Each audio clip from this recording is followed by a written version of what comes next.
This is a presentation of Northeast Streaming Sports.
Well, hello, Captain. How are you this week?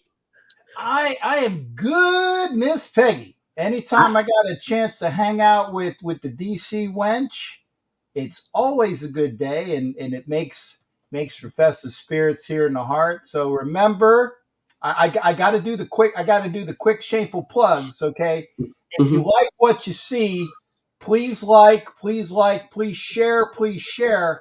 Put this out for everybody out there in the air, because we are talking the captain, the DC Wench, and occasionally we have our other Wench on as well. But for those that are waiting on Heidi, I will deflect to say that Heidi is a little under the weather. She might come in later, but that's okay.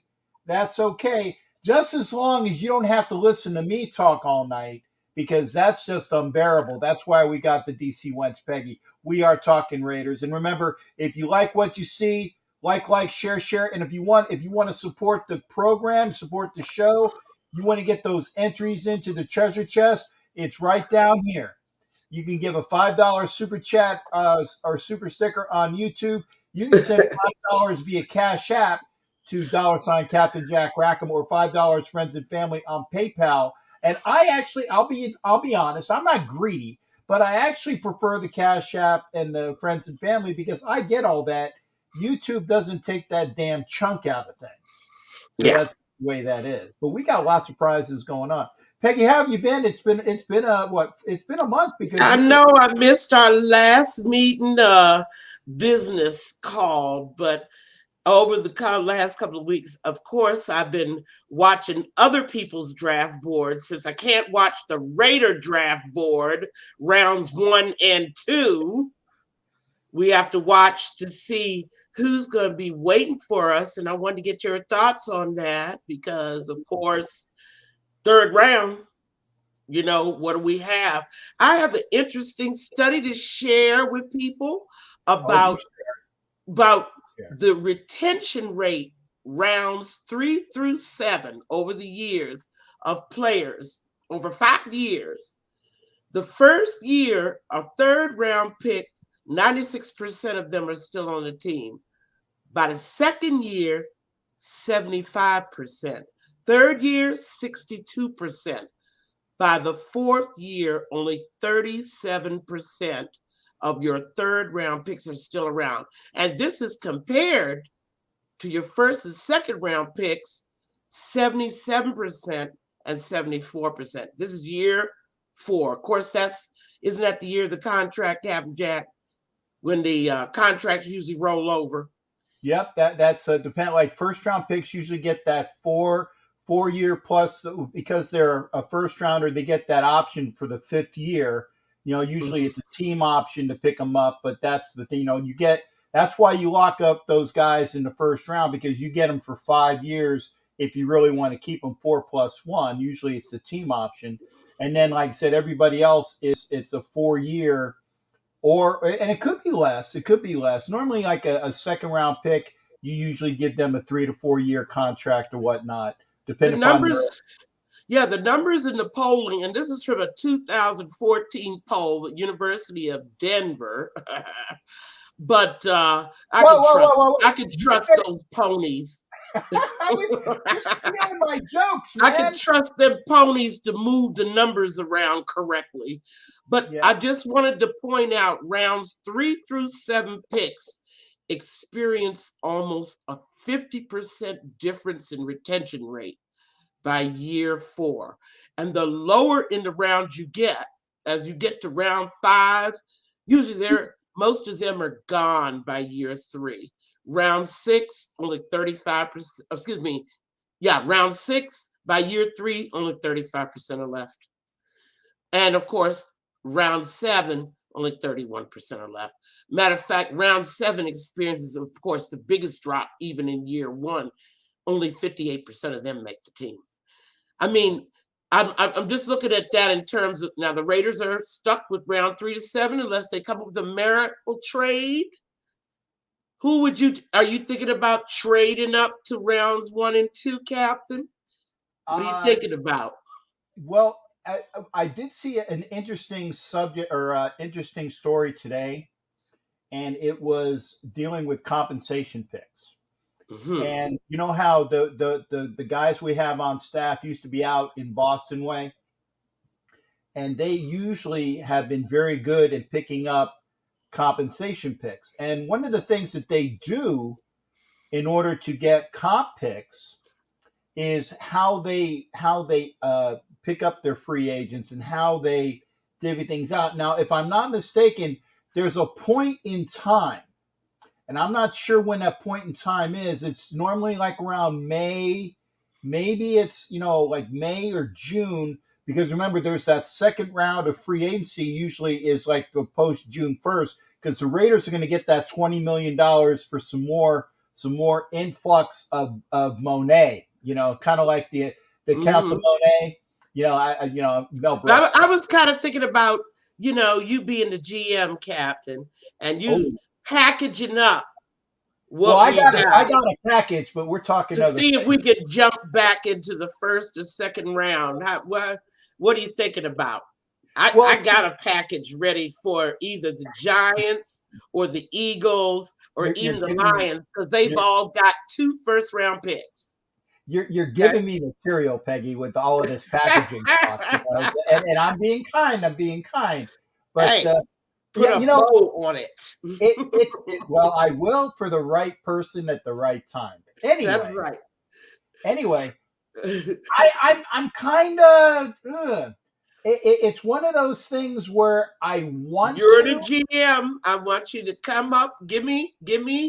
You're talking to the Giants or the Eagles, or God forbid the Chiefs, who also have 2 first-round picks. Well, we can put them out of the equation. They're not going to be trading with us for any of those. Well, you never know. But I mean, let's think about it. You're trying to get back into the first or the second round. The Bears have two. Yeah. Bears are our bosom pals, right? Right. They have two second-round picks. And that is if I'm the GM, the price to jump into the first round this year with no collateral other than, and I'm gonna address the elephant in the room other than me. Although I've lost a little bit of weight. Okay, the elephant in the room is, and everybody was saying the only big collateral that we have to jump into the first round is a gentleman by the name of Darren Waller. Okay, it was, and okay, hear me out. I can see that. I mean, I'm working with you. I was thinking more Josh Jacobs, but anyway. Well, but see, I don't think Jacobs has the collateral. Ooh. And the reason why I said for a first round pick, no, Jacobs does not have the collateral. Jacobs has the collateral for the second round, and I will get to that in my next statement. Mm-hmm. Now this has only been hypothesized. Okay. Give me a package, Cap. No, I want a package. No. We got an hour plus to fill, so I got things to talk about. Okay. The thing is that, and when we got the trade for Davante Adams, I had it from a very good source, and he did tell me, but before the trade came through, he said, "Captain, I got it on good authority. The Raiders are getting Davante Adams," and it was before the trade, and he was correct. Now he said it was going to be for X, Y, and Darren Waller. Okay. Now that did not come true in fruition because apparently there are rules about trading for a player that had a franchise tag. So there are rules of the trade that was not able to come about. But Darren Waller's name was put out there by this person that gave me that information that the Raiders were going to get Davante Adams about 36 hours before it actually occurred. So he's got good sourcing. Well, then you can X out the Lions. They've got Hawkins. And, of course, you can X out the Chiefs. They've got Kelsey. That leaves the Giants. Well, but the thing is that if Darren Waller's name was thrown out then, and that Dave Ziegler was pissed off that he had to give up that second this year because he wanted to keep it. Okay, I'm sure.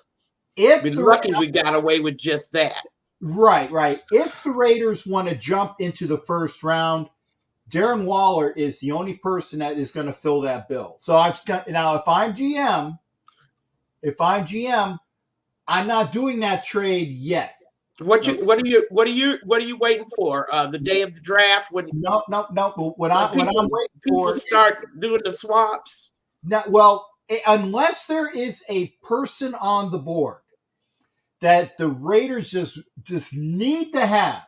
Mm-hmm. Because remember, their first and second rounders are number 17, Davante Adams. They've already used that collateral. If there is somebody on the board that they want, oh my God, is just the pure epitome. Take your pick. Right. But we don't know who that person is because we are not Dave Ziegler and we are not Josh McDaniels. Okay. But if I'm the GM and I'm working with Zig, say Zig's working for me. Yo, Zig. Okay. I'm not going to blow a lot of collateral on a first round pick. I'm not going to do it. But I will trade Josh Jacobs for a second. All right, and what are you going to package up with Jacobs? Because obviously he's not going to be enough to swing somebody. If I'm the Bears, he's not going to be enough. I got Montgomery. I mean, I could use a Josh Jacobs, nice 1-2 punch. Although I think they're similar runners, but what else are you going to give me to entice me? Well, there's this chart. I was looking at your 4th round pick. Okay. Whatever. See, and I don't have. Do you have the chart? The numbers chart where a 2 is equal to this and that? Because there's a. I don't have that one. I don't have that, but there is whatever the compensation is, and there will be somebody who says, "Well, yeah, according to the Jimmy Johnson chart from years ago, okay, where they did the numerics for every pick in the draft, okay." And they said that like this guy is worth like 100. Let's say it's 150 points, right? So let's say a pick is worth 100 points and another pick is worth 50 points. So accumulatively, they are worth the 150 that you're trying to get. I did that just for mathematical purposes. Okay. You know, and I wonder how many GMs actually use that strategy. I think it's who they know. I think it's the buddy system. I think people do deals with people that they know, and it's whatever seems fair. I mean, you're talking about second. Okay, now you want to talk about the second round. And once again, like I said, the Seahawks also have 2 picks in the second round, as well as the Bears. And our friends, even our friends, the Bengals, have 2 picks in the second round. I mean, you're looking at the teams that could spare one. Right. And normally it's easier to trade out of conference too. Normally, that's another thing. Right. I think it's easier because so the Bengals would be less likely. But whereas the Bears, since they're NFC, and the Seahawks, since they're NFC, they would be more likely as trade partners because you're trading out of conference. Now, I'm not saying that the Bengals wouldn't because they are the Super Bowl champs. And according to what many think their team is maybe 1 player away. But Pete's not going to want Josh Jacobs, okay? Because he's already got, Penny up there. He's got a couple of other running backs, although they spend more time on IR than they do on the field. Right. He's not interested in a running back. But a Waller, well, now, that might pique his interest. Well, but see, if you're talking Waller, I want a first rounder for him.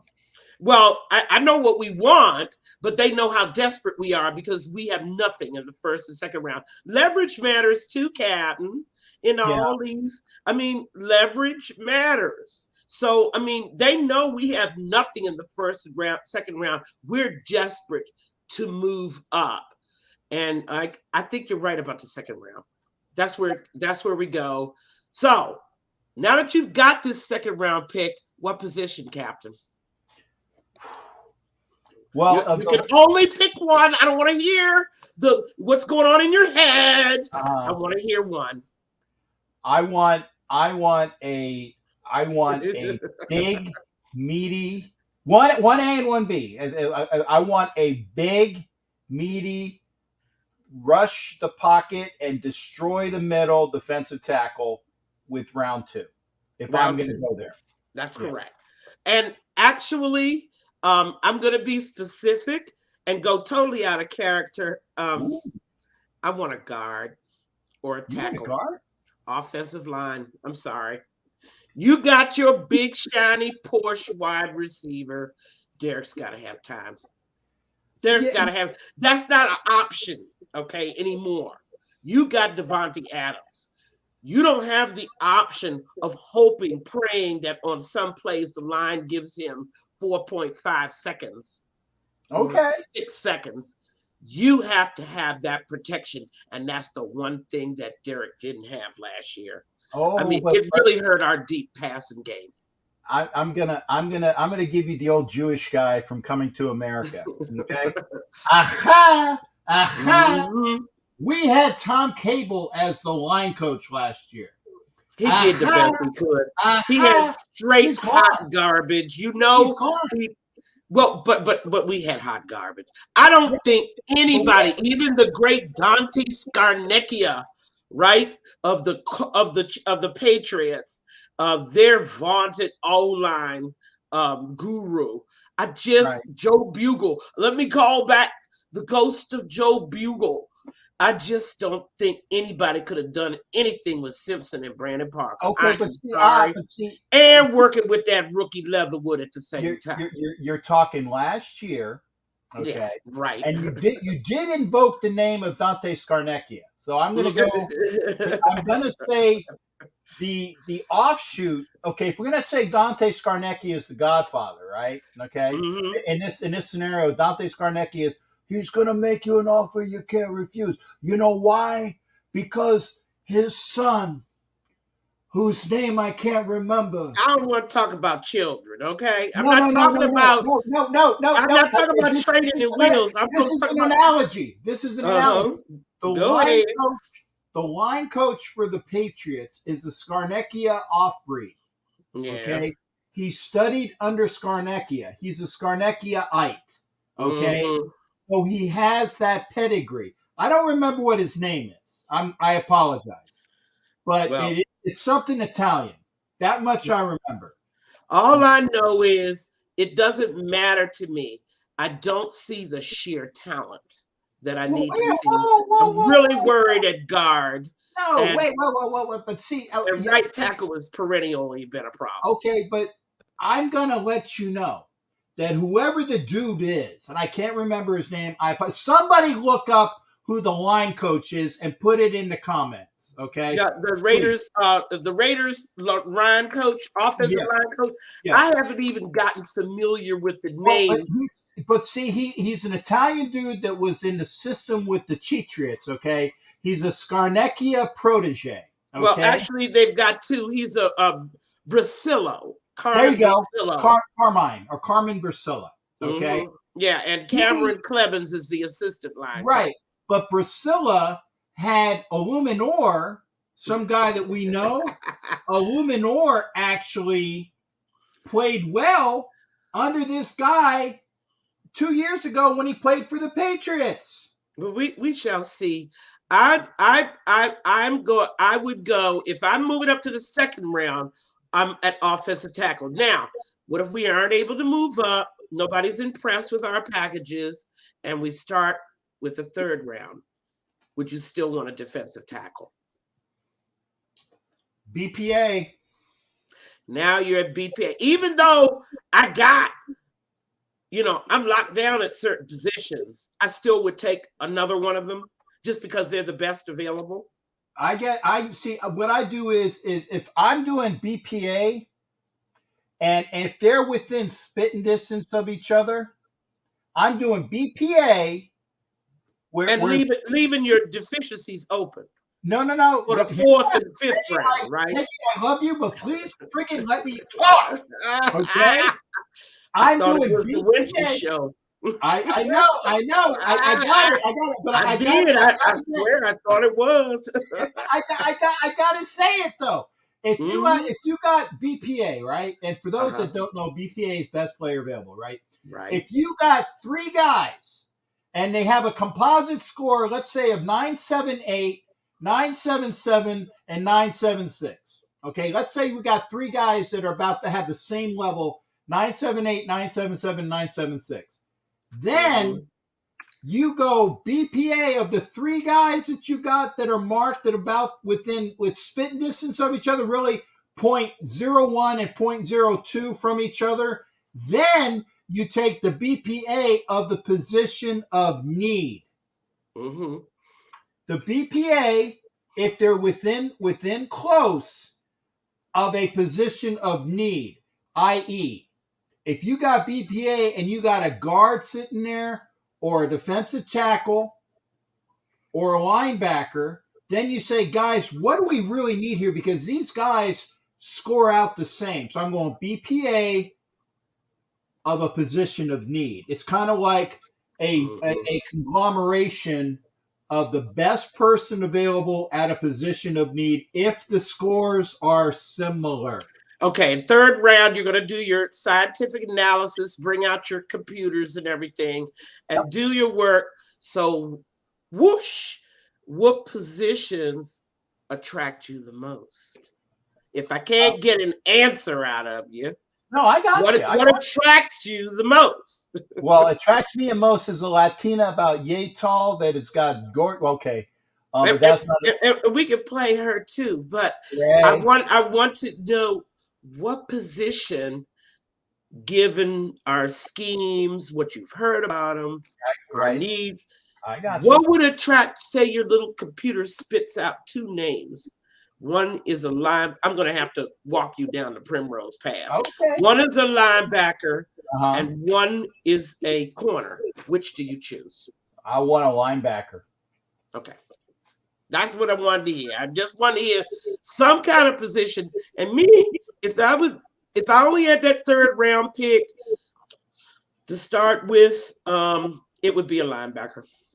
It would have to be.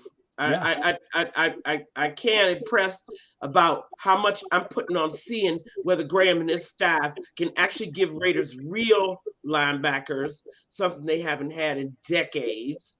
And by the way, someone was saying about the Seahawks not having good running backs.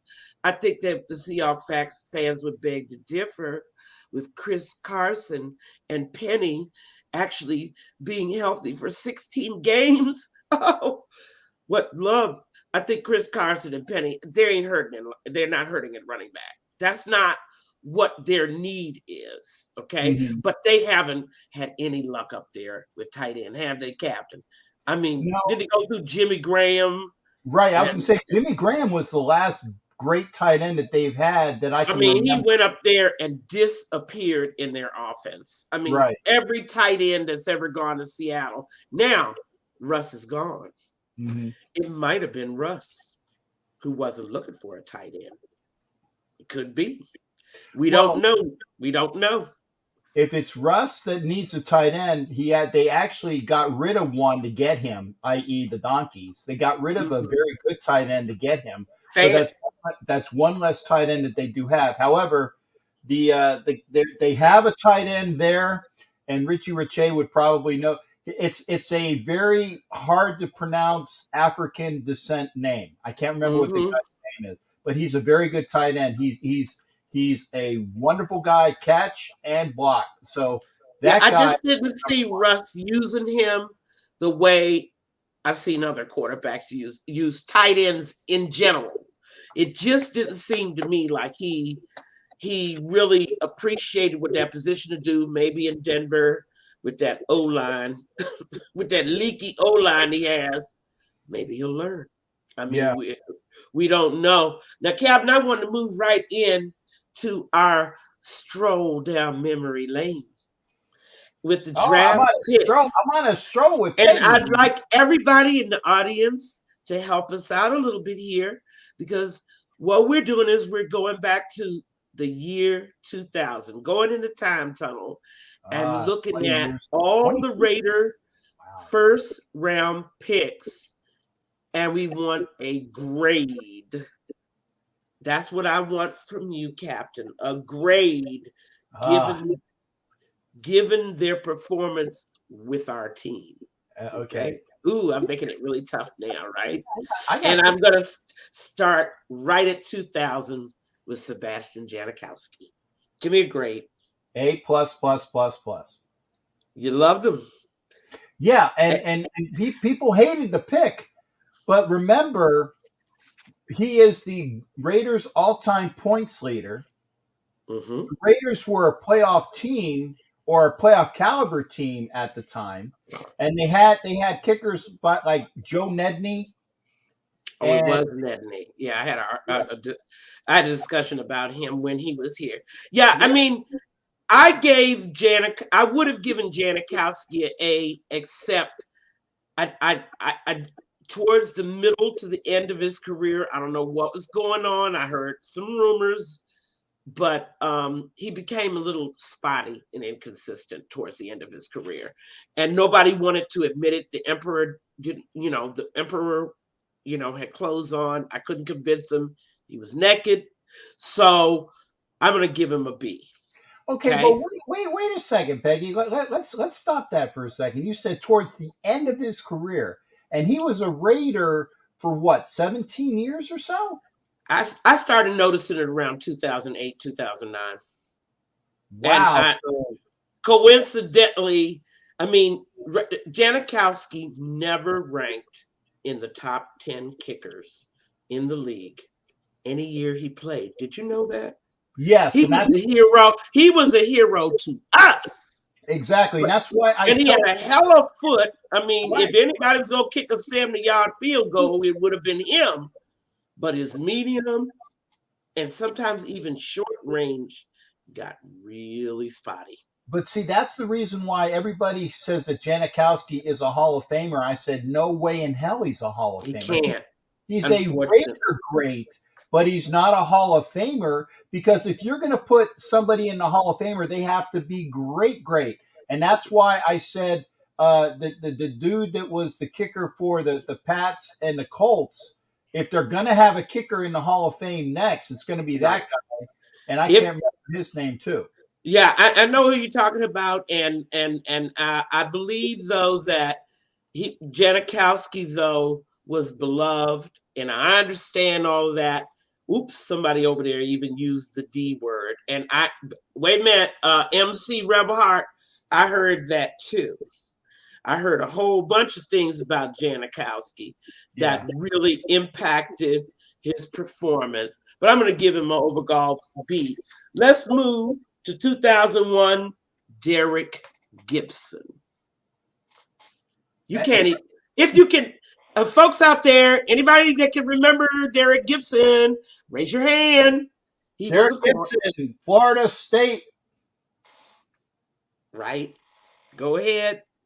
Give me a grade. He spent 5 years with the Raiders. Right. And was out of football. Because he's from Florida State, he gets an F. He gets an F.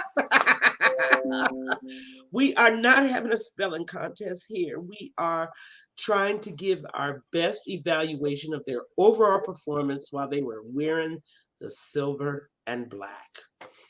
What you got on Derek? He tried for his little 5 years. It was so bad that never mind. When they decided that they would rather play a safety in his corner spot by the end of his career. So what do you get? What grade do you give him overall? An F. I wasn't kidding. Oh my God. And I have to concur in that he never lived up to the hype. I mean, I think it was Al really, really trying to get those 2 lockdown corners, and he thought him and the next guy I'm going to mention. Wait. Let me guess. Foxtrot Whiskey? I don't know who that is. Baby in Washington? Oh, you're skipping a great one. Oh, okay. I'm sorry because but remember, excuse me, those were both in 2001.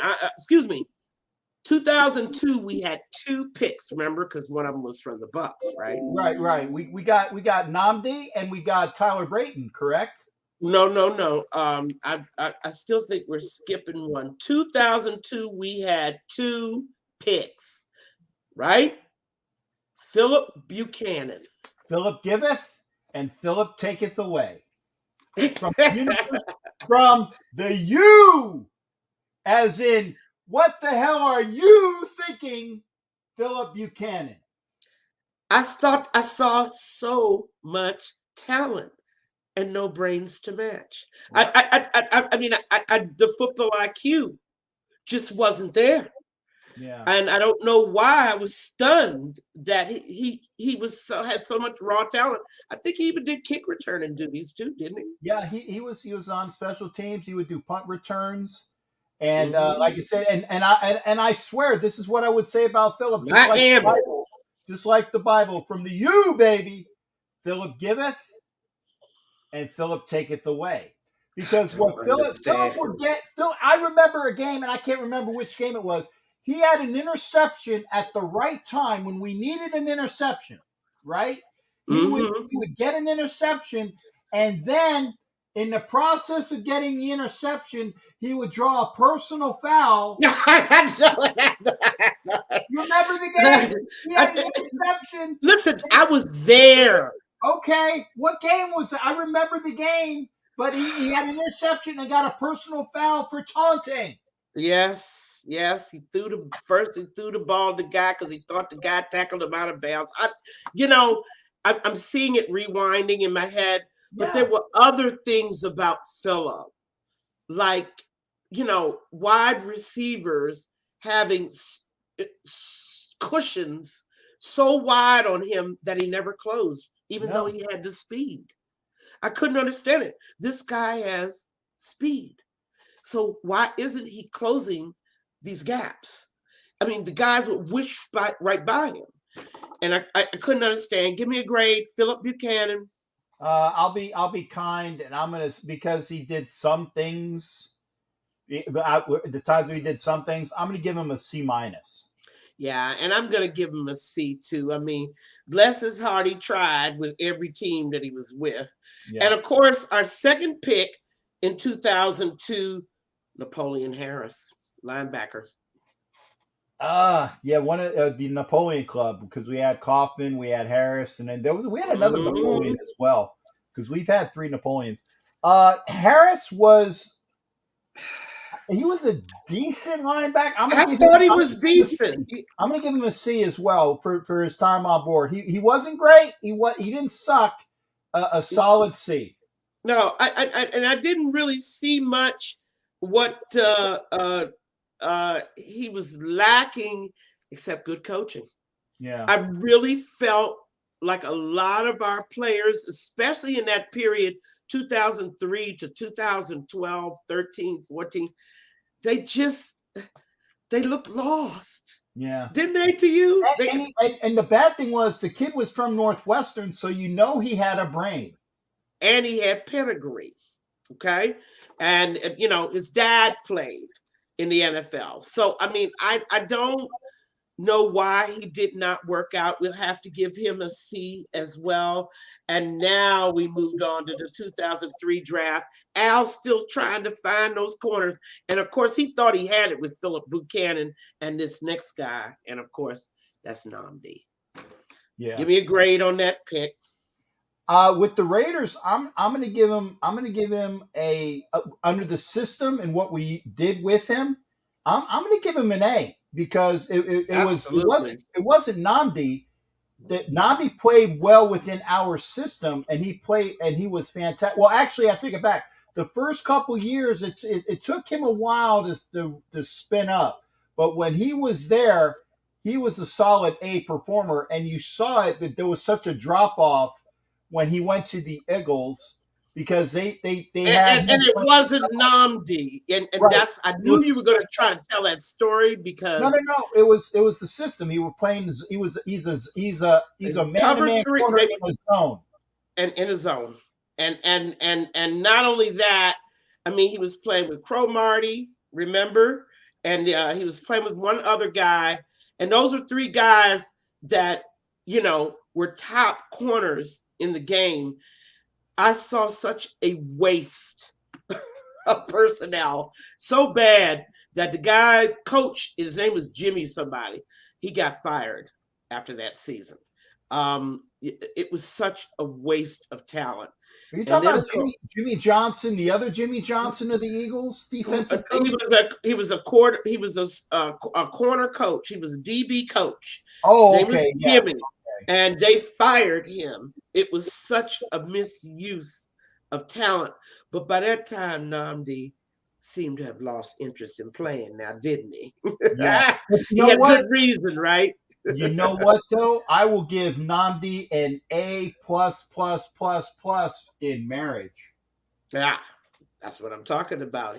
He suddenly lost interest in the game and has never been seen since, except on the silver screen. If I was married to Kerry Washington, I would not worry about that, because the young lady is awesome looking and got money. I wouldn't have a care in the world, because I got a beautiful wife who's making me money, or not making me money, but making money for the house. I'm good. I mean, that's basically what happened. And then, of course, the second pick in the first round, 2003, Tyler Brayton. Mm-hmm. Tell us about Tyler Brayton, another forgettable one. I remember that. I remember that they tried to make him and Gerald Irons Jr. linebackers, and they were big and slow. You remember that? They tried to make them both linebackers? Only thing I remember is the Raiders could not stop the run for 6 straight years. Go ahead. Yep. And the other thing about Tyler Brayton was involved in the Seahawks game of a NAD incident. Oh, okay. And see, I know that Brayton, he's listed as a defensive end, but right. I know that they tried him at defensive end. Speed. I can't, for the life of me, this is just not an Al Davis type pick. Yeah. I mean, the sheer talent wasn't there. And I couldn't understand. Did Al give somebody else the reins and say, okay, this year you make the first round? Since we have two of them, you make the first round. What happened? I mean, this is not an Al Davis pick. Yeah, no, I you know, you might have something there. I might ask John Kingdon that, because John was in always no way resembles. I mean, right. The speed wasn't there, and you know Al loves speed, right? Yeah. And that's one of the reasons they tried to convert him to linebacker, because as a DE, I mean, he just wasn't even getting off the line of scrimmage. And I watched.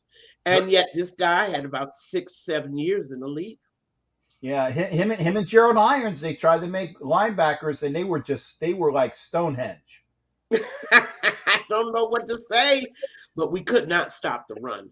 The Raiders, 3 of the 6 years, 2004, 2005, 2007, the Raiders were 32nd against the run. It was not a good time for our defense, and definitely not for run stoppers. So give me a grade for Tyler. I would give him a solid Delta. Yeah. I'd give him a D2. And actually, I wanted to kind of give him a C, because I could see him really wanting to do the right thing, but his body wouldn't let him. Like I said, I gave Harris the C because he didn't suck, but he actually did do things at times, which is why Harris got the C. Brayton might have wanted to, but he just did not have the ability. And so if you're going to be kind of D+. Yeah. And now let's move on to 2004, and one of your favorites and mine, Robert Gallery. Old pterodactyl. No, I actually called him Raptor. Raptor? Except he wasn't. He reminded me of a raptor, but he was nowhere near as vicious. What's your thoughts on Gallery? Gallery was an Al Davis pick. Yes. Gallery had all of the props, and and everybody missed on Gallery, not just the Raiders, because everybody thought that Robert Gallery was going to be the man. And what they forgot to do in getting out the intangibles was figuring out that he didn't have any arms. He was T-Rex. You call him T-Rex. Yeah, T-Rex, because you need a tackle that has span. Okay? Billy doesn't even let the discussion go on. Billy give him an F right away out the box. Well, Billy Harris. I would say Gallery was, okay, if you're going to go as a tackle, he was a definite D. Right. As a guard.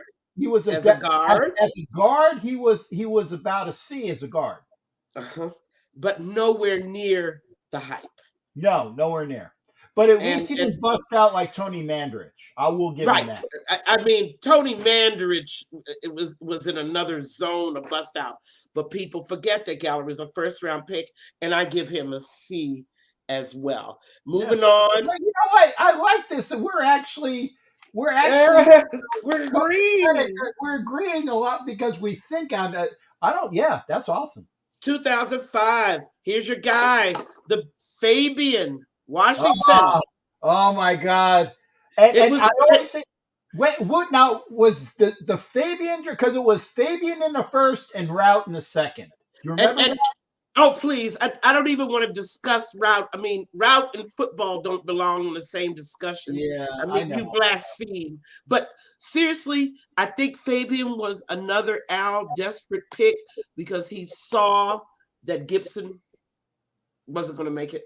Yeah, and Fabian just was fast, but he was small. And I always think, like, if you go through the list of all the first round picks, and then you look like a 1 or 2 picks behind, because I remember one year, I think Gibson was the year that Larry Fitzgerald was on the board. Yes, he was on the board. That's right. Okay, so Gibson we got instead of Larry. Fitz didn't have that blinding speed that Al liked. He did not have it. Well, we know in hindsight, I mean, you know. Yeah, and it's like who was on the board when Aaron Rodgers, when we took somebody for Aaron Rodgers? Was it Fabian Washington? I think it was Fabian. Yes, he was on the board. It was Fabian. We took Fabian Washington instead of Aaron Rodgers. Right. And Fabian, I mean, I just never saw him behave. He was another one clueless about where the ball was in the air. I mean, his technique, I couldn't understand why he could never locate the ball. Not as bad as Hayden, though. No, well, we get to hate. We're moving up there, you know. But with Washington, I couldn't understand. The ball's in the air, and he's turned the other way, and then he gets these penalties, right? Because he's not really going for the ball. The ball is over the left shoulder, and he's all on the right shoulder doing stuff. I couldn't understand it. Yeah, the instincts just weren't there. Fabian, I'd have to give a D. What do you got? Oh, look at Kim. Yeah. Like I say, a D for lack of direction, Carrie. I know. Wait a minute. Too much, Billy's like too much good weed and oak down. And yeah, we got Gallery before Fitz Desert Raider. All right, moving on to the next 2006, Michael Huff. And many, of course, said we overreached on that first rounder.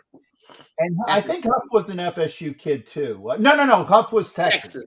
Texas. That's right. Mm-hmm. Texas. And I know. Look at Richie Rich. A penalty flag for incompetency. That was Fabian all the way. But now we're at Michael Huff. Yeah, Huff out of Texas. I forgot. Yeah. Huff had his. Hey, I will say this. I will always remember Michael Huff getting the interception on the Al Davis Remembrance Day. Right after he passed away on the 11th and the game was on the 12th. I know it well. I know it. I was watching that. Because of that, actually, technically, I'm going to give him a B. I didn't think anything was wrong with Huff until they tried to move him to corner. I really didn't. I'm going to give him a B. I thought he was fine as a safety. The minute they moved him to corner, disaster. He had none of the speed or the technique, and people were blaming him. And of course, it was a big fire drill back there in the secondary anyway, because not only were they running on us, they were throwing on us at will, right? 2000, this is 2006, 2007. Mm-hmm. And we now move to the 2007 draft. And of course, Jamarcus Russell. And I told people that I was going to give a lot of pushback, but I want to hear from you, Captain, first. I'm going to sit here quietly. Let me now, tell y'all you. Talk about yet another Raider quarterback who couldn't develop because of the piss poor coaching that we had. Go ahead. Let me tell you a story. Did I tell you that Bruce Gradkowski and I used to hang out when I was a bouncer down here? Was he a really short guy like they said he was? Yeah. Bruce and I literally saw eye to eye. Okay. Uh-huh. And well, you're not short. I'm 6. Well, 5'11" and a half. Okay. So no, they kept talking about Bruce's size. Well, anyway, Bruce and I was a bouncer out here in Tampa, and Bruce used to come in. And and I would come and I obviously big Raider, and we talk football, and Bruce is a very cool guy. I hope to see him when I go to Pittsburgh this year. Anyway, Bruce comes in and he goes, hey Chief, because my name over at the bar was Chief. He said, hey Chief, I got something for you. I said, oh Bruce, what you got? He says, this is Bob Schlabowski. Whatever the guy's name is. I said, he is a coach at LSU. And I'm like, oh, cool. I said, hey, I need to ask you about Jamarcus Russell. Mm-hmm. And he looked at Bruce. He looked at me. Didn't say a word, just did this. Look, all of them are talking like that after the fact. So why didn't they warn the Raiders before the fact? But this was immediately after the draft, and this was before the CD incident. I know you know about the CD incident. What, where they found him playing something else instead of the game? No. They gave him a CD. Oh, the CD, and told him to study it, and it was blank. Yeah. I hear all those urban legends. No, that's true, Peggy. That is true. I hear them all, and even if they are true, why didn't those same LSU coaches warn Al? Okay, and they're talking about, well, we told Al not to pick him, but he picked him anyway. That's a lie. You told Al that he's a lazy bum, that you wouldn't have drafted, his work ethic was in the toilet, and that the guy was a liar, Al wouldn't have drafted him. I mean, you have to say that. I mean, you have to be that way if you want to warn somebody off a player, okay? But to blame Jamarcus after you get him in here, all right, then you have that high school JV coaching staff that Al insisted of putting on the field, right? And then you expect Jamarcus to improve, mature, learn anything with his attitude. That was going to be a failure for everybody all the way around. That was a setup from all the way around. And I'm going to make a little nasty statement. I'm sorry if there are any Charger fans. At least Jamarcus didn't spend his time after football in jail.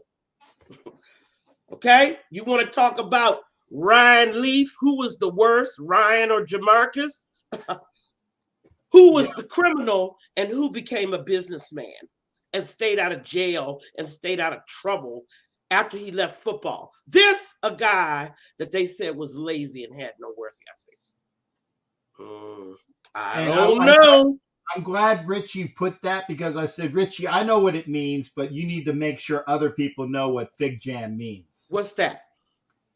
Richie was saying because a lot of the coaches are fig jams. Okay. What are they? Just what? Say, F it, I'm good, just ask me. Well, what does that mean in the context of Jamarcus Russell? Well, that's what I want to know. I'm game. You were talking about coaches and people. Yeah, because it's like, I mean, tell the truth about the guy. Don't be talking about, I told Al, we warned Al. No, you did. You didn't warn him enough. You know how the men talk to each other. I know how men talk to each other about other men. And you can make sure that you warn a friend off of a bad player. I mean, you can make sure in no uncertain terms and words, do not pick this guy. And yet. Well, I will say that, remember, at the time, we're talking at the end of Al's life. Okay. Yeah. Al saw Russell in the in whatever game, whatever, not throws, probably the Sugar Bowl, if I'm not mistaken. Fell in love with the arm and was adamant. That's who I want. And if you remember, but that wasn't, and I hear you, but that wasn't Al's only mistake in judgment. Is what I'm trying to. I get it. But even, I mean, we can look at the Derek Gibsons and the Phil Buchanans and the Tyler Brayton and Fabian Washingtons of the world. Right. But here's the other thing, though. I'm going to say something that you will never hear again out of my mouth. Listen to this. The weasel, the man that I despise amongst most people with penises, with the last name of Kiffin. Oh my God. You just didn't want to bring up his name. Why did you have to do it? Because I'm going to say this. Even Lane Kiffin wanted Megatron. Who trusts what Lane Kiffin say out of another liar? I mean, who trusts what comes out of his mouth? If Lane Kiffin wanted Megatron, at least he saw that Jabustus wasn't the best pick. Still, who would have listened to Lane Kiffin at that time? By that time, Al had already been, hearing stories about the guy behind his back sneaking and talking to coach. But I hear you, Richie, talking about when the teams go to the coaches to ask about the player's character. If they want to be liars this year, and I find out that they are, do you think that I'll ever give them a good word when they try to become pro coaches, or that I'll ever get another player that they coach and draft him, or ask them or recommend somebody else to draft him? No, there's too much at stake in this whole recommendation system thing. And Captain, I know you have to agree with me. Yeah. I do not believe any of these guys from LSU when they say they warned Al off Jamarcus. I don't believe them. They wanted to see. Also, now the other thing about that staff was that was the Mad Hatter staff, and yeah, like I said, if the Mad Hatter said that the sky was blue and that the sun would come up tomorrow, I wouldn't believe him. That's what I'm trying to say. Yeah. There's a whole bunch of fudging. They're trying to put things on Jamarcus that he was caught in this buzzsaw action between an incompetent Raider coaching staff and an LSU staff that overhyped him. Mm-hmm. I mean, and now great expectations of what? What were you going to get but a guy that was clueless about a pro style offense? Yeah. That's what you got. And by the way, folks, I will say this now. For everybody that still has a jersey, and I'll admit this, I still got a Jamarcus Russell jersey. I still got a Warren Sapp jersey. I still have a couple other jerseys. Don't burn them. No, it's don't. Easy. Take the friggin' name tape off the back. You got a great Raider jersey, or put something over the back. Don't waste the jersey. You're stuck. And the newfangled casual fans, Raider fans of today, they wouldn't recognize who the numbers were anyway. Exactly. Exactly. I mean, which is bringing me up to my next guy, our 2008 draft picks, and that's McFadden. Darren easy. A Razorback. Easy. Darren McFadden is an A. We never gave Jamarcus a grade. I bid you that. I'm going to give Jamarcus a D. Yeah, I'll be kind of give him a D. I'll give him because it really wasn't all his fault, and we know this. Now, McFadden. I'll give him an A, and it's easy because Darren McFadden was number 5 at Arkansas, and his number because this was before before the days like this year where you can actually change numbers and get what you wanted. And he said he was 20. Why? Because it was 4 quarters of 5. 4 times 5 is 20. And Darren McFadden, had he not been as brittle as he was, could have been so great. Oh, he'd been up there. I think he could have easily been up there with Emmett. Yeah, Barry. Easy. An A for did we or did we not know about the Liz Frank injury while he was at Arkansas? I'm not sure if that was. Oh, I know that's when the first time he got the injury, missed the whole season. Okay, we knew that he was injury prone before we drafted him. Mm-hmm. Okay, so the story being told about him suddenly coming up lame, he had that Liz Frank injury in college. Thank you, Carrie. Come back every time, honey. We love you. Yes, got it. Good night, Carrie. But I tell you truly, I like McFadden. What I didn't like was the constant injury, and maybe it was the Raiders' fault too. Mm-hmm. They never were honest about his injury. We're like, when is he coming back? Oh, next week. When is he coming back? Oh, next week. He'll be back in December. And then he never shows back up for the rest of the year. Yeah. I don't know in that scenario who's responsible for that. I give him a B. Definitely an A for effort. When he was healthy and on the field, that guy was as good as you got. And that's why I gave him an A, because, again, unfortunately, I'm going to look at what he did as he played.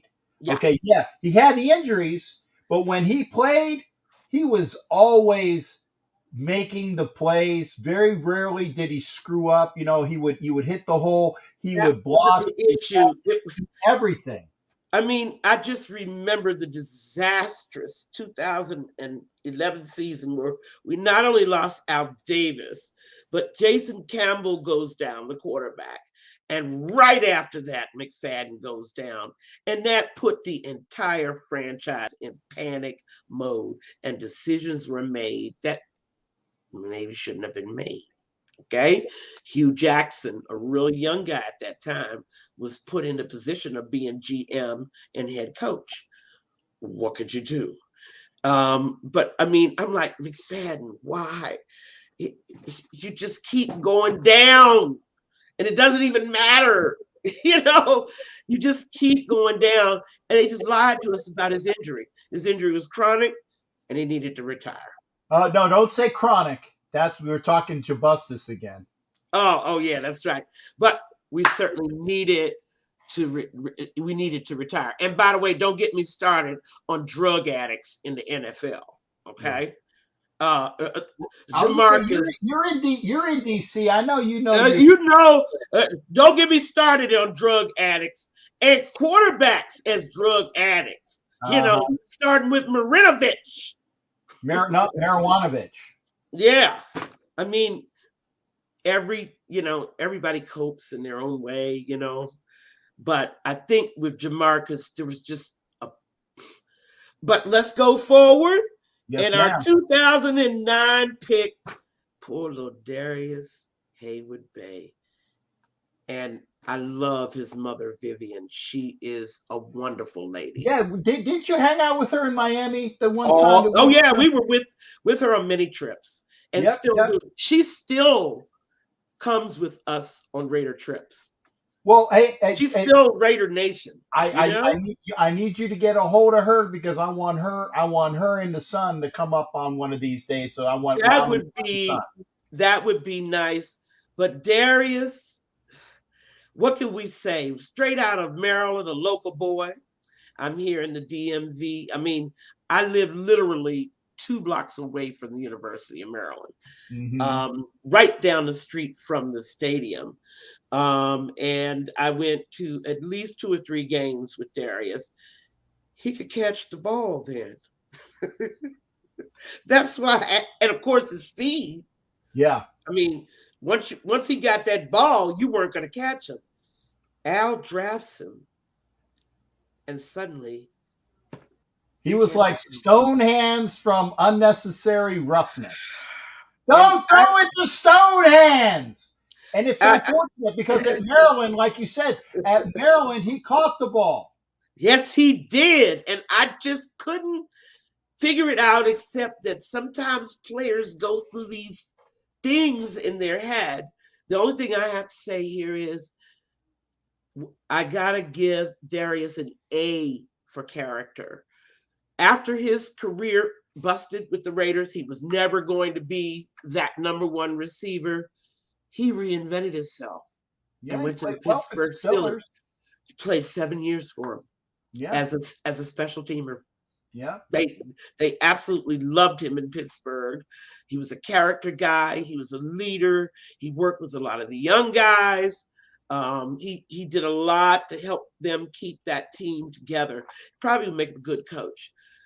But if I'm grading Darius' performance as a Raider, I got to give him a C. What you got here, Kat? I'm actually going to give him a B. You're going to give him a B? I'm going to give him a, and you know that you and I have been seeing pretty much about the same on these players. I'm going to give DHB a B because he would show up for some game. He wasn't like and I know we're going to get to him, that waste product out of Alabama. I know he's coming. At least Darius would show up for a game, and maybe the next game he wouldn't show up for, whereas AC would show up for 1 and then be gone for 3. That's why he made more frequent appearances. Right. I'm going to give DHB a B. Yeah, and that's fair too. I think that's a fair grade. Moving on to 2010, Orlando McClain. Oh See, my goodness. when we talk about busts, the list doesn't begin and end with Jamarcus. I mean, what Oh, did you're McClain gonna make me not laugh. do? What did McClain not do while he was a Raider? Let me see. Well, let me see who is. I like when I think of Rolando McClain, I think of the mugshot. Do you think? Oh, we lost Peggy for a second. I have to read you from the Okay. wiki from McClain, and you're gonna. This is what happened between McClain and the Raiders. According to sources within the Raiders, it was reported that McClain had been kicked out of an official team meeting practice on November 29th due to an incident. McClain then went on Facebook and declared he was no longer a Raider and he was mentally done with the team, wishing that he was anywhere else but Oakland. At that point, he was waived by the Raiders. And as we know, he was out of football a couple of years. And then, of course, lo and behold, Lazarus appears in a cowboy uniform. I would say the former Jerry Jones who gave him a gig. And what does he do? He ganks them too, right? And then he winds up with the almost Raiders being the Ravens because they have the R.A. Ray. Matter of fact, the Cowboys got him from the Ravens. As a matter of fact, he didn't even play as a Raven. He retired. The Ravens signed him, and 2 weeks later, he retired. Yeah, that's right. Or, you never get a straight story. But Right. he never played a game as a Raven. But he was still on the Ravens roster the next year when the Cowboys acquired him. So the Cowboys had to do the trade with the Ravens for McClain. Mm-hmm. And the guy turns around and does the exact same thing. At first, he's there, present, rah, rah, rah. Then he starts checking out to the point where he walks away. And that's exactly what happened. Could Al have seen that coming? What now? Wasn't that Al? Al wasn't there. Al wasn't there. I was gonna say because I remember Al's 2010. Yeah, that was Al. Al's last pick. I know who his last pick was. You remember who was Al's last pick? Well, I'm thinking to myself, no, I don't. I thought it was McClain, but no, I don't know. No, it wasn't. Well, they didn't have a first round pick in 2011 or 12. Okay. And why? So it must have been second round. No, I forgot because of Palmer, was it? Wasn't it? Well, one of them was because of Palmer. Al's last pick was Terrell Pryor. Oh, that's correct. And was that one of those supplemental babies? It was a supplemental pick. Yeah. And so but you know how Al was all impressed with speed. But wait a minute. What grade do you give McClain? Oh, McClain as a Raider? Let me see. What He's a decent guy. The Raiders still couldn't stop the run, but they weren't worse. Yeah, but he didn't really perform. I mean, he was a head case. He didn't perform. I will be kind and give him a Delta plus. I give him a C, and I think that he was just one of those sheer talented guys that just didn't have his head together. I don't know the reason why, but it's just his head was just all messed up. So we don't have a first round in 2011 or 12. Because of Carson Palmer, and then we picked Pryor with the supplemental, so that's why we didn't have that other pick. Right, and we go to 2013, DJ Hayden. Captain, can you please tell me why you would draft a man who had his chest cracked open? Did you see me patting my heart? Did you see me patting my heart? First round. If you're gonna draft somebody who has a heart problem, draft me. There's plenty of ICU wards up and down the East Coast. But let me go there with what the Raiders were faced with. Al's gone. 3 blind mice were in charge of the franchise. Mhm. Neither the owner, nor the GM, nor the head coach had 1 day of experience in their position. They were all 3 brand new. Never, ever, ever in the history of the NFL has anybody undertaken that kind of suicide mission. So, Reggie's first pick. He's supposed to be this guru that learned at the foot of Ron Wolf. Am I right? In Yep. Green Bay? Yep. Am I right? Yep. Yep. And I believe Wolf was the one that may have, or was he passed away by then? I'm not sure. No, he was still there. So I'm pretty sure maybe he was the one that recommended Reggie. Hey, but I will say this, though. I will say this. The only positive thing you can say about Hayden was that the Raiders didn't pick him at number 3. I know. You see, you've been liking numbers a lot today. I'm gonna send you a big number in the mail. No, and I remember this because I was in Gitmo and I waited, and the Raiders had the 3rd pick in the draft.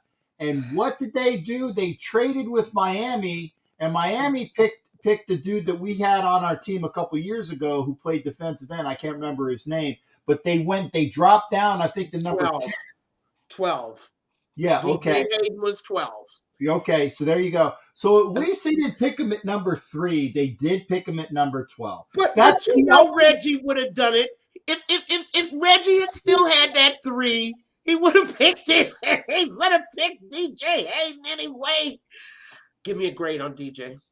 Oh, my goodness. Well, thank you, by the way, Pyro. Salute to you. Remember, like, share, please. Like, share. Peggy deserves a bigger audience, okay? Well, and you know, a lot of it has to do with the off season, and you know, we understand that it's really tough to get following unless you have a professional PR staff working on building audience. That's a job all by itself, and Captain, we haven't done a good enough job in doing that, but that's okay because sooner or later we're gonna catch on. And especially when we have KEVLAR, my ride or die partner KEVLAR here with me, it always turns out fantastic. She gives us 2 balance, you know, and it'd be better if our other partner Angry was here as well. Well, you remember, see, KEVLAR is kind of like that. It's kind of like the Japanese guy in Major League 2. Salute, Pyro. You have no marbles. You know, she'd be like, no marbles. You know, but that would be her. Give me a grade for DJ now. Come on, Captain. Because DJ starts. I know you're trying to stretch it in 2 hours, and I'm trying not to. I'm sorry, I'm just being me. DJ gets a solid D for DJ. Oh my God, I'm gonna do more because once again, at this point in the Raiders franchise history, I trust no coaches. I trust no GMs. I trust no one to have the expertise to develop these players once they get drafted. I'm going to give them a C. I'm give them a C. But wait a second. There's no one. Dennis Allen? Really? Okay. Dennis Allen? But wait a second. We're talking about performance on the field. DJ, just like old boy who can't, like Fabian, who can't figure out where the friggin' ball is. I know. DJ would run over somebody. I know. Over somebody and still couldn't find the ball. Solid D. True, yeah. A solid D, Peggy. Come on. I'm going to give him a C because the poor thing would never had a chance to learn. And we're moving on to 2014. And of course, Khalil Mack. Give me a grade. I don't want to discuss him. Give me a grade. With the Raiders, I'm going to give Khalil Mack an A. He's the only one that gets an A+ for me. His performance while he was there, as a matter of fact, it's never going to match it again. Okay? The 4 years he spent with the Raiders were the 4 best years of his career. And we're going to see that with the Chargers, I believe. I don't know about that, but you will never see me wear a Khalil Mack jersey until he's retired. And I got a lot of them. Right. in my And closet, but I won't wear them until he's retired. Then I will he break out. still had the 4 best years as a Raider, and Oh I yeah, stand by that. All right, definitely. That's not let's go hating. to That's the 2015 draft. is that Amari my boy? Cooper, Is that my boy? that's your boy. Yeah, That's your boy. boy. AC. Remember, it was ACDC. No way. Like I said, Amari Cooper, one great game, disappears for 3. One And, great game, disappears for 3. So basically, in a 16-game season, you're going to have 4 great games from Amari Cooper. and you always wonder, Captain, where did he disappear to? I mean, he was out on the field. Like, I don't know. Where did he go? I'm going to tell you the day that I was through with Amari Cooper. Oh, I hear And that. that was September 13th, 2018, opening day in Tennessee. Derek Carr threw to Amari Cooper 3 straight times. First and goal, second and goal, third and goal. He dropped all 3. Had to kick a field goal. I was done right there at that moment with Mr. Cooper. I did not get, not 2018, I'm sorry, 2017, the opening day of the 2017 season. I was done because to me, that's the way our season went from then on. Yeah. Guys on the team giving, half-ass effort, a coach, offensive coordinator, and a defensive coordinator mailing it in. And I'm just being generous, trying not to be nasty. I'll give Cooper a C. Right? Was I thinking? I was thinking the same thing. There's no question about it. The boy has no heart. He's a punk. Right, and I remember the game that he had against San Diego, because they were San Diego at the time. They were the actual San Diego Chargers, and he just ran by people, and he had those the one great he was just in line, and the great one game that he showed up, like I said, that fantastic game against the Chargers. I remember it, but I also remember literally him getting his head stomped by the Bengals. Oh, and twice, 2 straight years. I mean, in Denver. yeah. He got Pac-Man Jones went and had it, and it was Bam in it, and he had no heart. So I will be kind. AC gets a C. He gets a C because we know he has talent. Yeah. And let me tell you the other moment that the other got me suspicious. And I wish there was a way I could display pictures. The day he signed for the Raiders back in 2015, he took a picture with a coach. And his face looked like his lip was all turned up, like he was smelling something bad. Yeah, I remember that. I remember that picture, and somebody told me, "Oh, that's the gangster grimace." I said, "No, he's smelling something bad. Is it the contract?" I just couldn't help but think that. And from then on, I had my eye on that boy. Yeah, because I'm like, you just signed your first NFL contract. Why is there not a big smile on your face? That's the kind of guy he is. And of course, wait a minute, Captain. Just before we move on, you heard the gossip about what he said about Dak, that made the Cowboys choose him to be the one to get traded. You heard? Oh, you didn't hear what he said about Dak? No. That he was the black Kirk Cousins in the locker room in front of the players. That's what Cooper called Dak. The black Kirk Cousins. Ooh. And at first I didn't pay attention to it because there's a lot of gossip. You men gossip way more than we do. But then I kept hearing it from increasingly reliable sources that it really pissed off his teammates. Yeah, I'm to sure. The point when there was an eeny, meeny, miny, mo, which of my wide receivers has to go? And it would be, and I wouldn't even go mini. It'd be like eeny, meeny, miny. And remember, I'm pointing right at you. Eeny, meeny, miny. I'm gonna trade Amari Cooper. And you are it. He was gone. Yeah. Okay. And I understand that the other teammates were really, really upset. Moving on, we're getting up there, folks. Moving on to 2016, another Reggie mystery, Carl Joseph was our first round pick.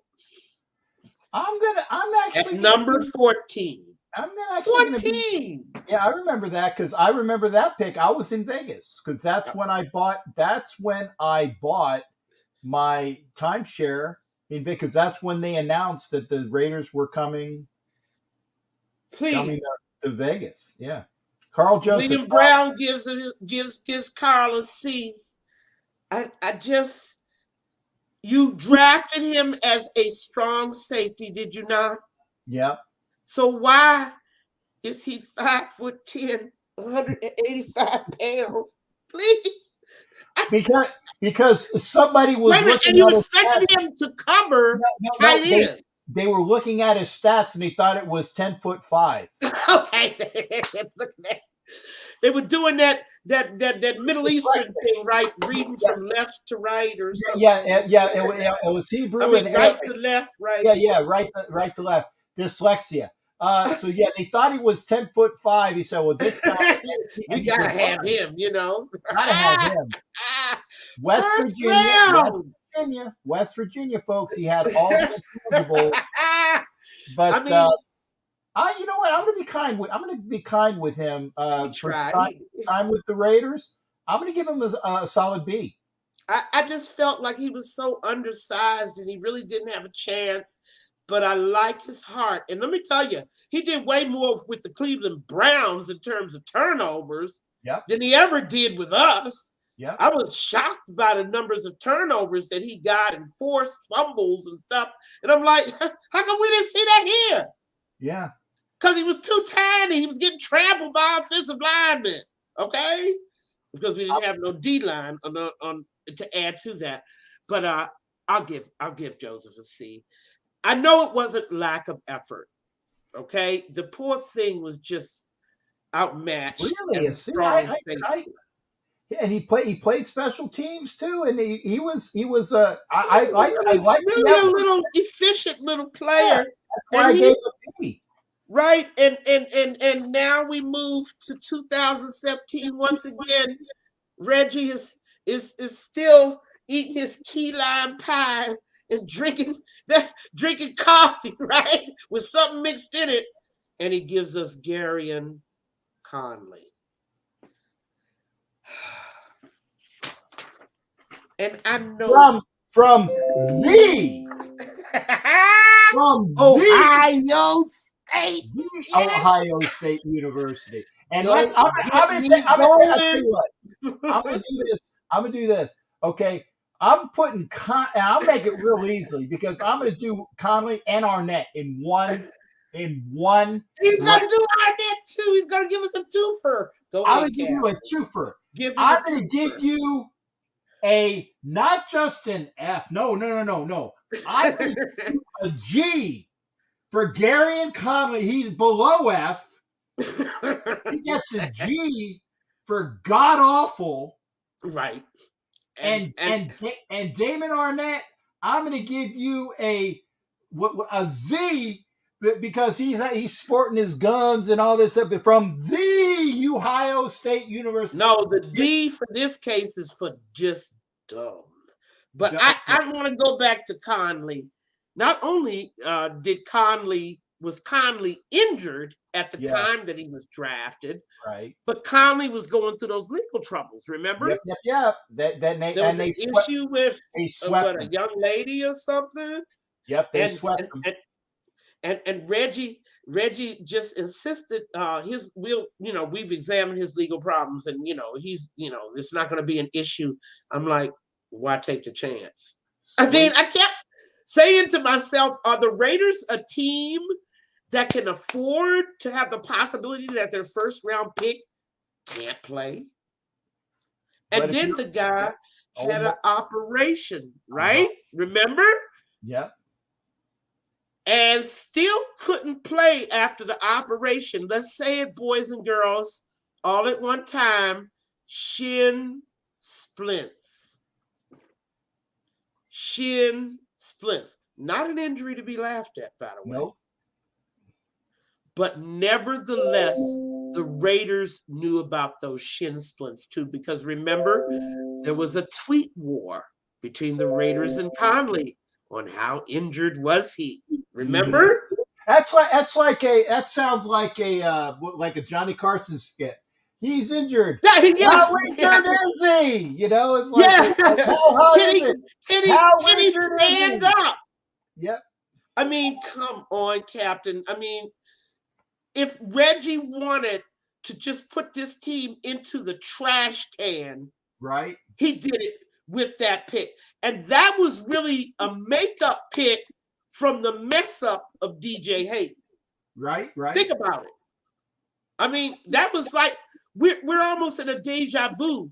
That was Fabian Washington being picked because Gibson was a bust. Okay, we're still talking first round. All of these guys are first round picks, valuable to any franchise not doing well like the Raiders. Give me a grade for Conley for the little bit of time. By the way, he is the man that did have our very last pick 6. Yeah. I'm sorry. I'll be kind, but it's a straight F. Not even a passing grade. At least even a D, you don't fail. Gary and Conley, and like I said, is a failure. And it gets worse. Yeah. Conley has not played a game in the NFL since the 2019 season. He played in neither 2020 nor 2021. You see, when the Raiders just couldn't afford to be that wrong at this time about a player. But that was all Reggie. And I don't know. I know it. I don't know why. I mean, Reggie is just a nice guy. Everybody likes him. He's one of those guys that is going to be passed around to many teams before his career is over. Everybody likes him. That's not the problem. If they can understand him, if they can understand Marble Mouth, because and again, Reggie is Reggie is a very nice guy. I had him sign very my helmet without issue. I was in the Hilton, gave him my helmet, and he signed it. Great guy. 2 years in a row at the Commitment to Excellence dinner, he actually came to my table and sat down and talked to it. I would think a pretty good football mind. Yeah. But I could just, it just was clueless. I said, was somebody paying him? My mind went to a lot of things going on. But let's move on to our next year's pick, which is 2018 Colton Miller. Give me a grade. I'm going to be kind. And actually, from everything that I've seen, I'm giving Colton an A because he has, he didn't start well, but everything that we've seen, he's still ascending. He is a prototype, and he's a stalwart on that offensive line. Colton Miller gets an A. Now, thank you, William and Billy, for hanging in there with us, and Matt Marinovich, too. And I have to give Colton an A, too. The way he came back from his rookie season, I mean, he was like the bottom 5 offensive tackles in the league, and he went to like top 20 the very next year. And he's been up there. He's been a steady presence ever since. I think we did well with him. Let's go to 2019. We had 2 first-round picks, Cleveland Farrell, who, by the way, is still on the Raider roster. And that might be, you were talking about who's collateral? Who's collateral? Mm-hmm. He might be one of those collateral players. Thank you, Willie Wayne. We agree about Colton. Definitely a hard worker. Yeah. Come on, let's come out with it. Cleveland Farrell. And we've talked about Farrell over the season. C. I think he's been abused. I'm giving him a C because he's been solid at times. He's been forgotten at times. He doesn't totally suck, but Gruden definitely messed with his head. Yeah. I mean, there's no question in my mind that Gruden and that entire staff Marinelli messed with his head. I Very agree. misused, very misunderstood. And I think, quite frankly, they were a little bit of a sour grapes because he didn't turn out to be that replacement for Mac, okay, that Yeah. they were hoping that he was. But they got one anyway, Max Crosby. So why are Right. you mad? You know, it was personal, personal, personal. And I'm glad. I mean, he may not survive the camps, but I'm glad that at least the Patriots just didn't outright cut him like they did to Littleton and all those other guys. They said, let's keep this guy around. Let's see what he can do. And Okay. And I actually think if he isn't moved for the draft this year, I think that we're going to get a good year out of Farrell because he's at the end of his contract. This is his time to shine. And I think that he will do a lot better in Graham's defense this year. I hope so, because I just, once again, like a lot of these names that I've named out, I can't really say, where the problem was. Some of them you can. I mean, obviously, things like hands of stone, you know about. But you can't really say because the Raiders coaching staff was just so incompetent. Mm-hmm. There was just no attempt to develop these players and give them a scheme that brought out their best talents. And for that reason, I'm going to give Farrell a C as well so far, but I think he can rise to a B or A. 2018 second pick, Josh Jacobs. With the Raiders, I'm giving Josh same thing with. I'm going to give him the same thing I get with McFadden.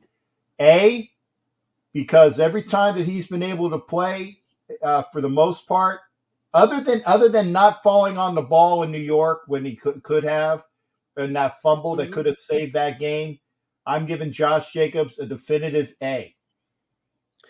I'm giving Josh an A. Let's say this way, a B plus.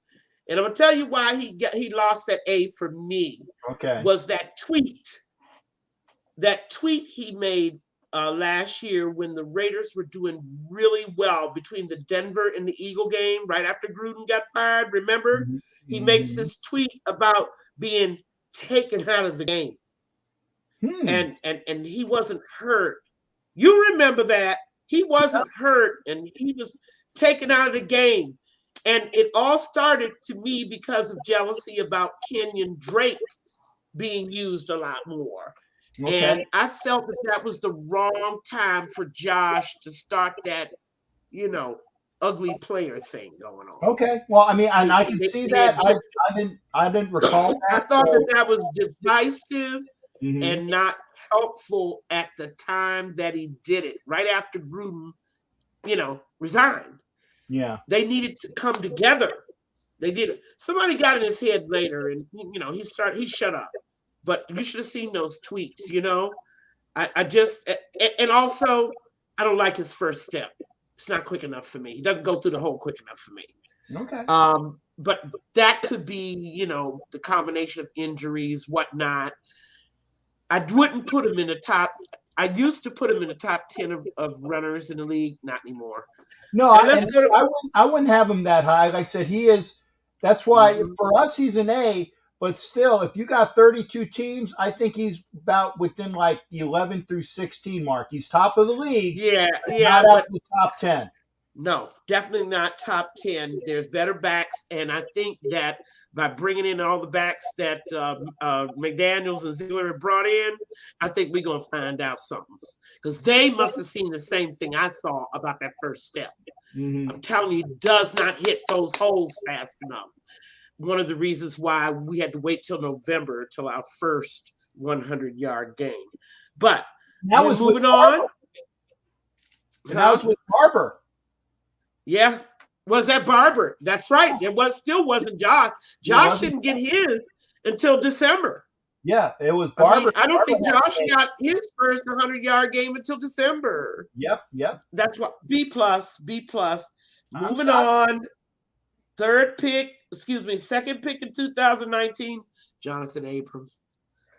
Oh, poor little thing. Poor little thing. Man, it's almost incomplete. And I'll be honest, there's one incomplete grade coming in that you'll hear from me in a minute. But Jonathan Ingram is almost an incomplete. I'm gonna give him a B-. Tough. I can see the effort. You Yeah. know, I can see the young man making the effort. He just, I don't know whether it's coaching, but he just don't have that instinct, that football instinct of being in the right place at the right time. I guess it takes time in some players. It takes having mentors around you, veteran mentors, something that the Raider secondary has not had. They don't have a Charles Woodson there. I mean, even when Woodson was at the end of his career, he always was where the ball was. I mean, it was just like instinct for him. And it was always instinct for him from day one, really. Yeah. Poor little Abrams. That's why he's like the C plus B- grade for me. Yeah, I agree with you. C plus. I want to give him a B so bad because he tries so hard. He tries so hard, in fact, that he gets hurt. Okay? Mm-hmm. And then he makes stupid penalties, which, by the way, he eliminated last year. You notice that? Yes, he did. No more stupid penalties. Okay, let's give Bradley credit for that, calming the young man down. I still think he has a role to play. He's a role player. He's not a starter. Yep, I agree there too. He's a package. I saw that like 2 years ago. He belongs as part of a package, and you need to teach him how to blitz. Because I'm telling you, you turn Abrams into a one of those, package blitzers. Like a Palomalu? Yes. I mean, why is it I'm the only one that can see this? I saw it. You come in and first off, don't put him back there because he ain't going to cover anybody. You got to have him close to the line of scrimmage. Use him as a free blitzer or somebody that's going to take the tight end or the running back quickly, and that's it. That's a package guy. And don't ask him to think about what's coming next. That's why you bring him in second and long, third and long. That's the kind of guy you bring in. Yep. And we can teach him how to blitz, how to avoid and get around, get through that slot between the tackle and the guard. Somebody can teach, Lawrence Taylor can teach him how to blitz. I'm telling you, he could be a real monster. He could really blow up fast. And of course, I've been saying all along, the Raiders are the only team that don't have a blitzing linebacker. No, they're the only team in the NFL. Maybe they'll figure that out this year. I don't know what Graham's thinking about, but we give him a C. Let's go right to, unfortunately, I have to go to 2020, Henry Ruggs. And that's my incomplete. That's incomplete. That's my I agree incomplete. with you. Yeah, he showed a lot of promise and was getting up there. Things were coming together for him. And unfortunately, we will never know. Mm-hmm. Never. How that was going to come out. Scope Minor, we've already talked about Arnett. Gets a D for dumb for me. And then, of course, 2021, our final pick of the night, Mr. Leatherwood. And he gets another. I forgot about because I was thinking Ruggs incomplete from the actions. Leatherwood is incomplete as well because again he hasn't shown enough for a grade. He really, and I'm sorry, I can't. And you're right. I can't fail him. I can't give him a high grade. Didn't know anything. It showed. It showed. They had to move him from his intended position at right tackle to guard.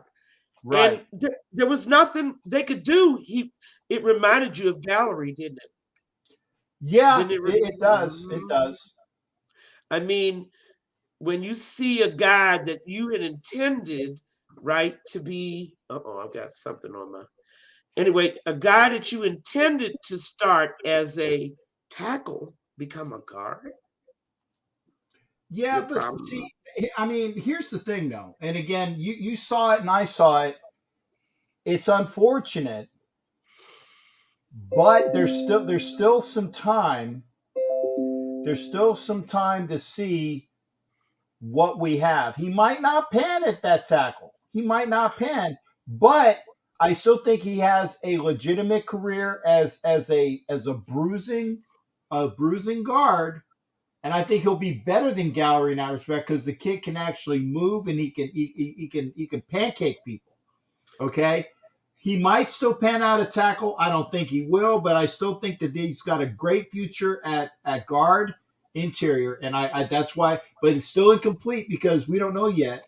But I still think that we're going to give him an incomplete. Ruggs would have been on the ascension, but he gets an incomplete. Man. I mean, I was just so heartbroken because things were coming together.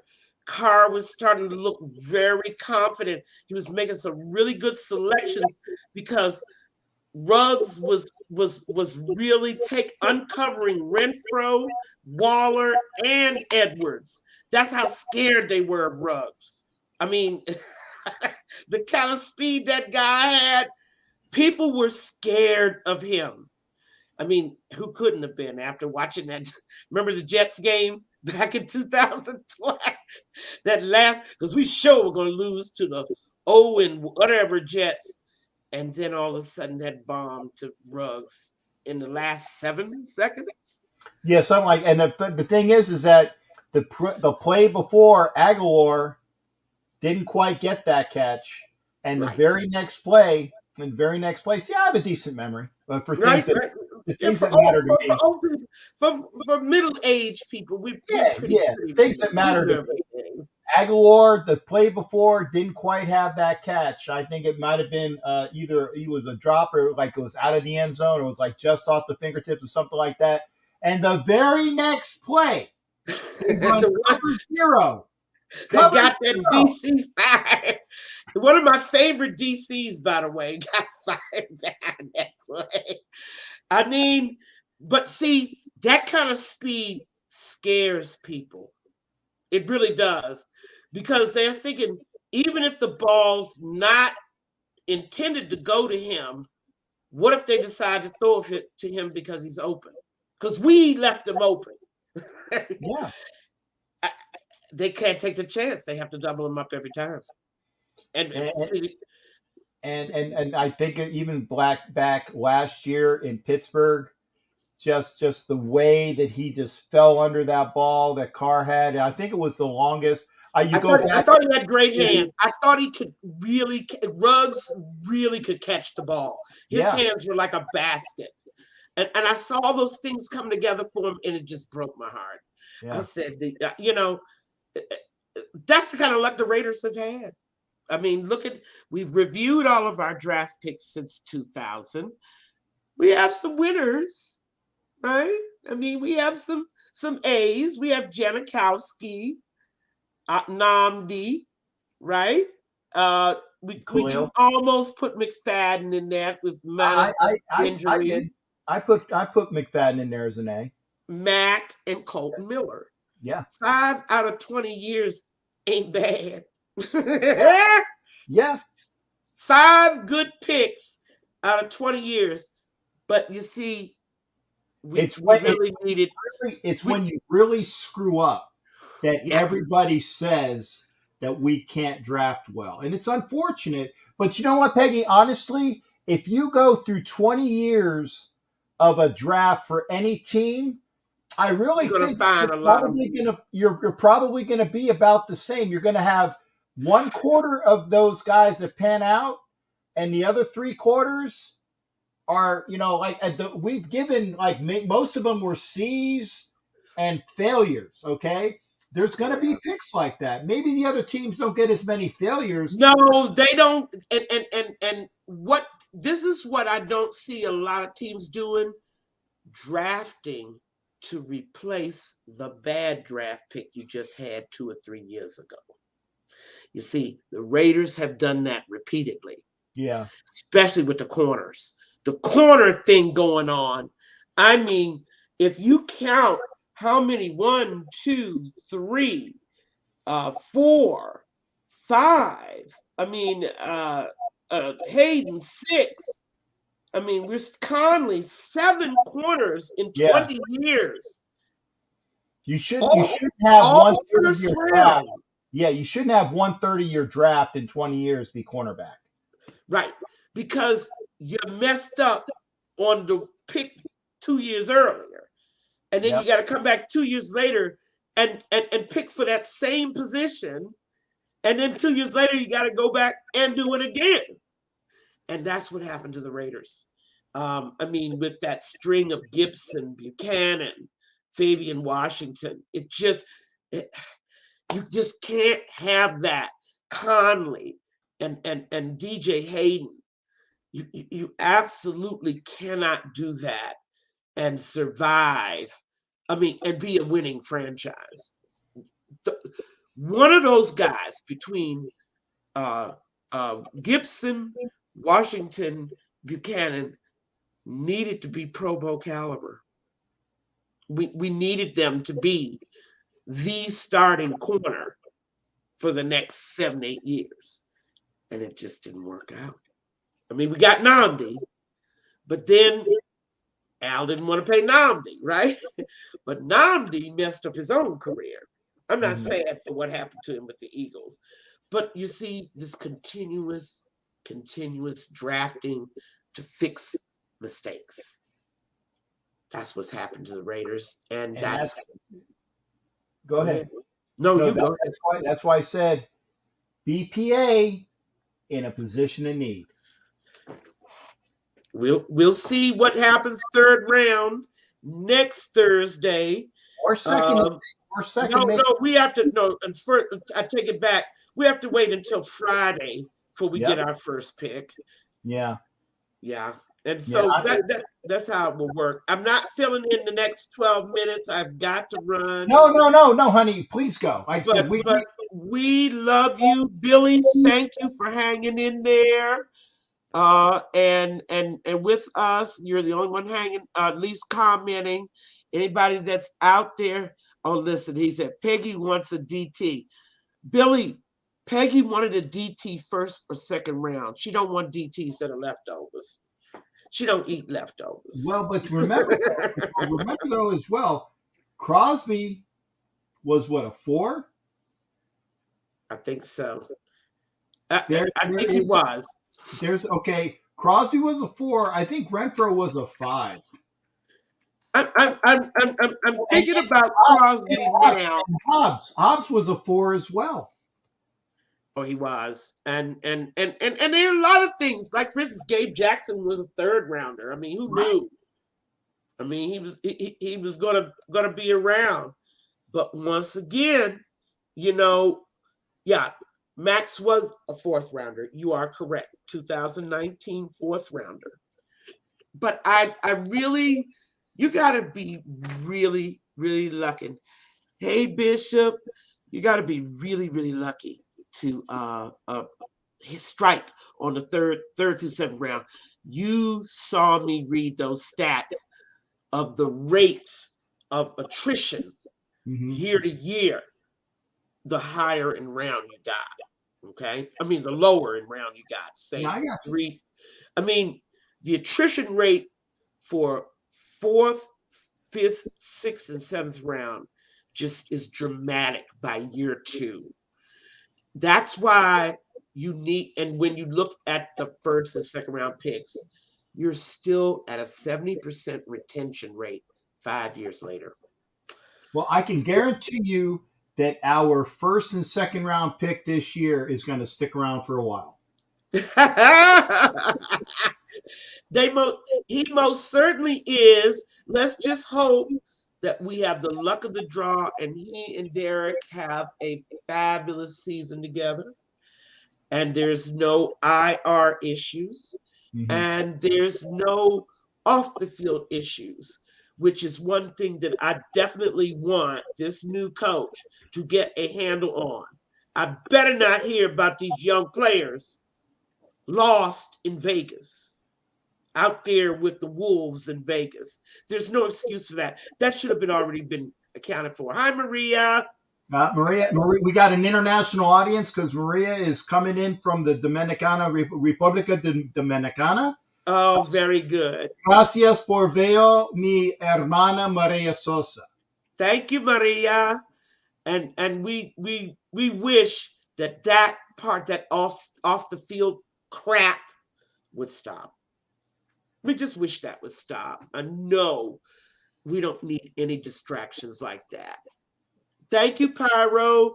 I had some fun tonight, and I got to see what Captain thought about all our draft picks. Yeah, and we were pretty much copacetic on our. We were within like a half. We were pretty good on that. Heidi would have loved. I mean, Kevlar would have loved talking about some of these guys for sure. But that's all right. Maybe we'll do another draft pick show. Maybe we'll review our second round picks. See how good we were on those. Yeah, not bad. Not bad. Thank you, Willie Wayne. And that's it for tonight. All right, folks. Again, like, share, like. Please comment after the show. Peggy, and when we got her here, Heidi, and when we can get her here, Angria. We love our wenches. They are the backbone of the show. Yeah, occasionally I get a word in, but that's cool, Kev. Get those likes out. Share this up. These ladies need more viewers, and just like they said, Pyro says, Peggy knows her stuff. And again, I only hang with the guys that know their stuff, and it was Captain and me instantly knew that we were going to be sharing a lot of football knowledge. I really appreciate being around him for sure. That's it. And again, gracias Maria por veo y por mi corazón or por tu familia total. Cuídate siempre. Cada día más. That's broken Spanish. I'm sorry. No, but she'll get it. And thank you so much. I'm going to sign out. And goodbye, everyone. Thank you, Billy and Cool Kev and Pyro. Thanks for hanging in there. Thank you. Love you, honey. Thank you for being here. All right. Bye. All right. There's our lady, Peggy Holmes. Thank you for that. Folks, we're gonna pop out now for everybody. Join us Thursday. Remember, I do shows Thursday. I do shows Sunday. I do shows, Tuesdays with the Wenches, and also next Tuesday we'll have a show with Daniel, Chronicles of the Black Hole. Thank you for being here. Thank you for viewing. Love everybody here. Thank you for the shouts. Share, like, and get the word out. Thank you all. We will see you Thursday for the show. Y gracias también, Maria, mi hermana especial. Take care, everybody. Yeah, no Wednesday night show so far, but we still have, like I said, during the football season, make sure you are hanging with myself, Violator, and Ref Guru, okay, for the shows on Wednesday. Y'all take care. We'll see you next time. Take care of yourselves. Yarg! Take care.